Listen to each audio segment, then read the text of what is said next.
तर जीएसबी सार्वजनिक गणेशोत्सव समितीच्या या बाप्पांचं आपण दर्शन घेऊ शकतोय। या गणेशोत्सवाचं यांचं 62वे वर्ष आहे आणि बाप्पांचं दर्शन घेताना आपल्याला बाप्पांची ही सुरेख आणि सुंदर मूर्ती बघायला मिळते। बाप्पांचे दागिने जर मोजायचे झाले तर 10 दिवस कमी पडतील, इतके दागिने बाप्पांनी परिधान केलेले आहेत। आणि आपण पाहू शकतोय बाप्पांना अत्यंत बारीक असे छोटे छोटे दागिने बाप्पांनी परिधान केलेले आहेत आणि हे सगळे दागिने सोन्याचे आहेत। गेल्या 62 वर्षांपासून हा गणेशोत्सव अशाच पद्धतीने साजरा केला जातोय।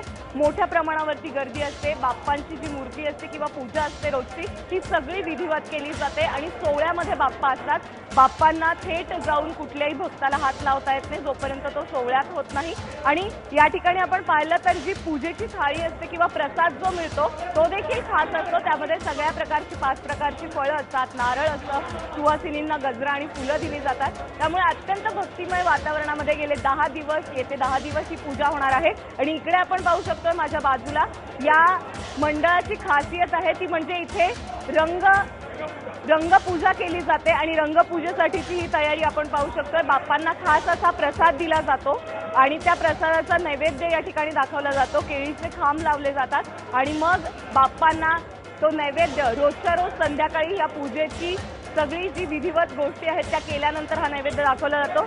आज आपण बाप्पा मासामध्ये इथेच थांबणार आहोत, एक छोटासा ब्रेक घेणार आहोत आणि ब्रेक नंतर आपण गावोगावचे महाराष्ट्रभरातल्या गावांमध्ये बाप्पांचा हा उत्सव कसा साजरा केला जातोय ते पाहणार आहोत। गाव तिथे बाप्पामध्ये आता इथेच थांबतोय, मात्र जाता जाता पुन्हा घेऊयात बाप्पांचं दर्शन।